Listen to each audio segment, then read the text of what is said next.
สวัสดีค่ะ and welcome back to Ed Brain Site here on GBN Station.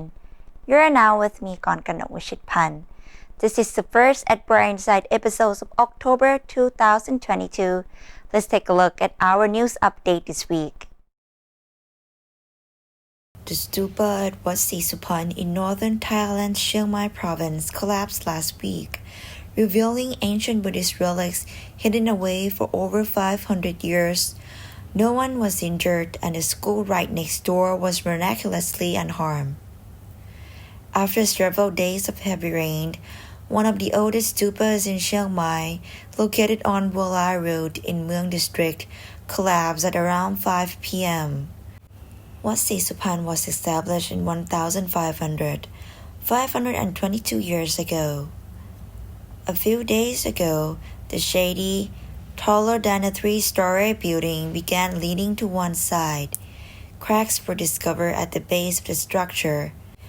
After days of continuous rain, the shady began leaning more and the area was sectioned off in anticipation of the shady's collapse. The shady is a pratat or a stupa said to hold ancient Buddhist relics.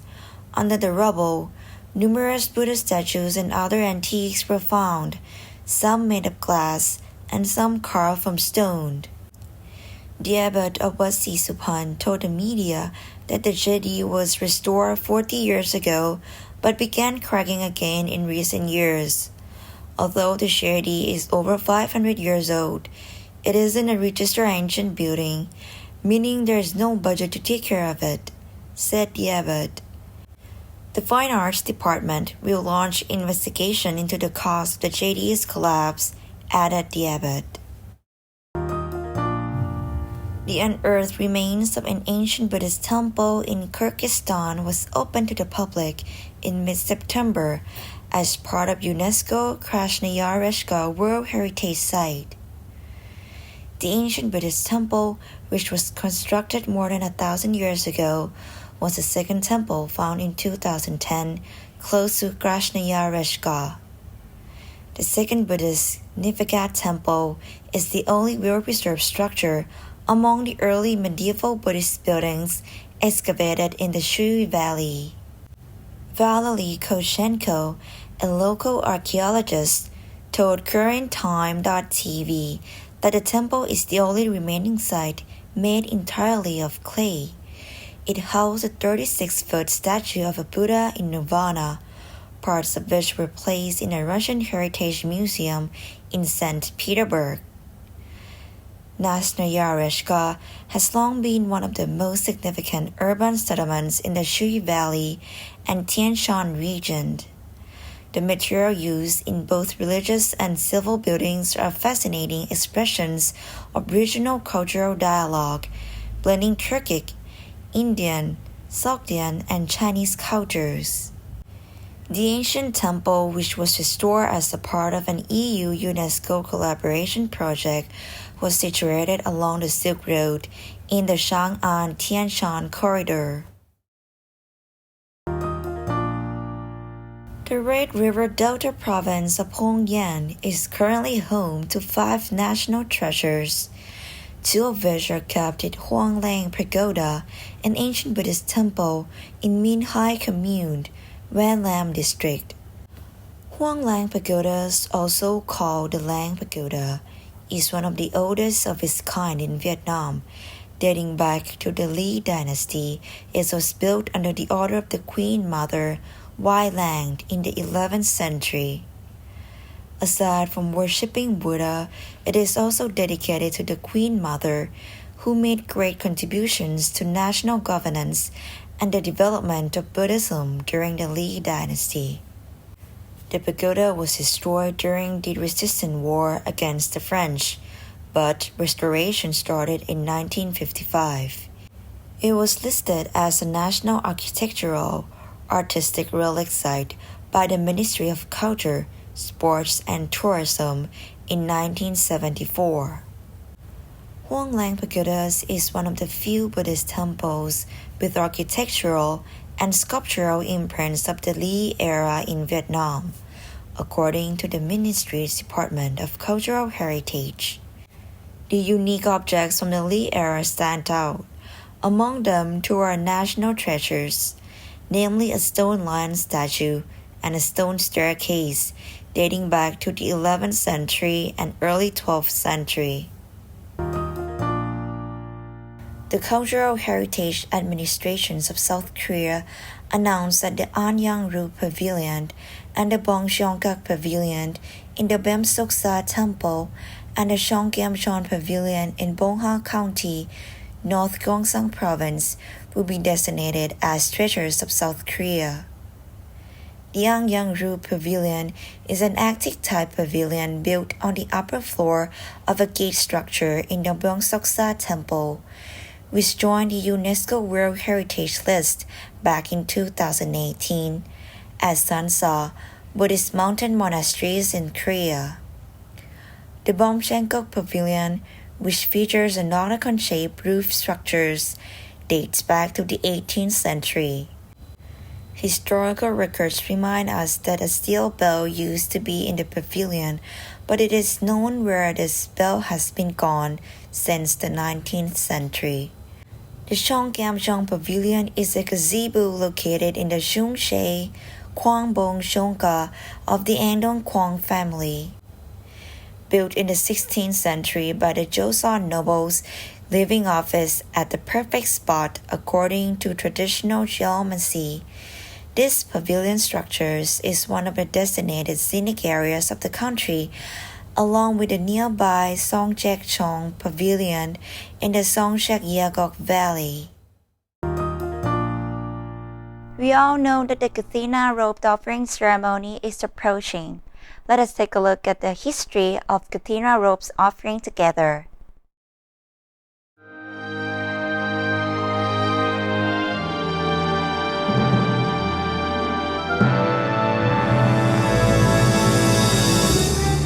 The meaning of Kathina offering.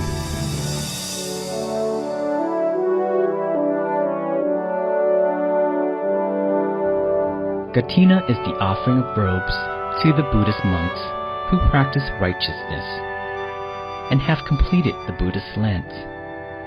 It is a great merit-making occasion for lay devotees, and it earns them tremendous fruit of merit. But before we mention the fruit of merit, let's learn about the meaning of Kathina. Kathina means an embroidery frame that is used to hold the cloth in place. It can be rectangular or round. Once the cloth is held in place, sewing is then facilitated. Another meaning of Kathina is the offering of robes to the Buddhist monks who have completed the Buddhist Lent. Kathina offering is the respectful offering of robes to any Buddhist monk in the temple. The occasion of Kathina can also be called the season for changing into a new robe. At the beginning of Buddhism, a monk had to acquire his robe by making it out of discarded cloth, such as cloth used to wrap a corpse, or cloth picked up from a trash pile. In those days, cloth was precious and hard to find. When a monk fashioned his robe out of discarded cloth, it signified him as a recluse in search of emancipation. Moreover, a robe made from discarded cloth would not attract the attention of thieves. People in those days minded old and patched materials, and it was not desirable to anyone. But later on, the Lord Buddha permitted wealthy patrons to offer cloth to the monks. It all began when a physician requested the Lord Buddha permission to offer cloth to the monks because it was difficult for the monks to find them. The robe design came from the Lord Buddha. He had the most venerable Ananda fashion it after the rice paddies. The robe was stitched together using many pieces of cloth so that it looks just like the rice paddy in order to mar the robe and render it undesirable. The Lord Buddha legislated the robe to contain at least 5 different pieces of cloth vertically. each piece was called mandala. Smaller pieces was called atta mandala. The monks used to have to cut the cloth into suitable pieces, stitch them together, and then dye the robe themselves, which was difficult and time-consuming. They were permitted to use such materials as root, trees, leaves, flowers, bark, fruit. After the cloths were sewn together into a robe, it would then be dyed. The color used was red yellow or dull yellow.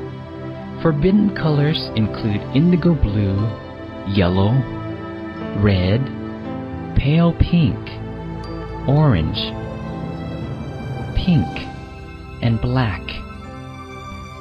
The monks had to consider the robe before using it. They had to reflect upon the purpose and the use of the robe before donning it. Once the ritual was completed, the monks would use the robe and take care of it very well, because the robe was considered the victory flag of the Arahats.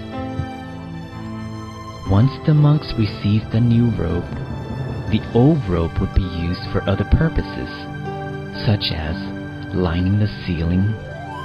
The old ceiling liner would then be used as a bed sheet. The old bed sheet would be used as a floor cover. The old floor cover would be used as a floor mat. The old floor mat would be used as a dust cloth. The old dust cloth would be pounded and mixed with clay to coat the wall of the monk's abode. Therefore, the offered robes are used for many purposes, and the offering of robes earned the donor great merit. The history of Katina offering is as follows. Once, while our Lord Buddha was staying at the Jethavan temple in Savatthi, there were 30 monks from Bhattayarat who were on their way to see the Lord Buddha at the Jethavan temple in Savatthi. They had just reached the town of Saket, not too far from Savatthi, when the Buddhist Lent was upon them, and they had to stay put where they were. The monks regretted the fact that they were only less than 100 kilometers away from the Lord Buddha, but could not go and see him. After the Buddhist Lent, the monk renewed the pledge to support one another. It was still raining quite heavily after the Buddhist Lent, making the ground very muddy. The monks hurried to continue their travel to have an audience with the Lord Buddha. As a result, their worn-out robes became torn, wet, and dirty. It was a difficult trek to Jethavan temple. As soon as they reached the temple, they went immediately to see the Lord Buddha with their wet and dirty robes. The Lord Buddha asked the monks about their living conditions and their health. He wanted to know how they spent their Buddhist Lent, and whether they were harmonious and able to go for alms. The monks answered that they were well enough and were able to live quite comfortably. They told him that they had lived peacefully with one another and received sufficient alms from the people. The Lord Buddha noticed their torn robes and allowed them to accept new ones from lay devotees within a short period of 1 month after the Buddhist Lent. After receiving the new robes, the monks were allowed to travel to a quiet and peaceful place for the purpose of practicing meditation, without having to ask for permission, to travel without the complete set of robes, to dine with other monks at the same table or in a group, to accept additional offering of robes, to keep extra robes from the monks' own use without having to make them available to other monks. This is the story of Katina offering and what the monks can do after the ceremony. You are all invited to join the ceremony of Katina offering at the Dhammagaya Temple on the first Sunday of November.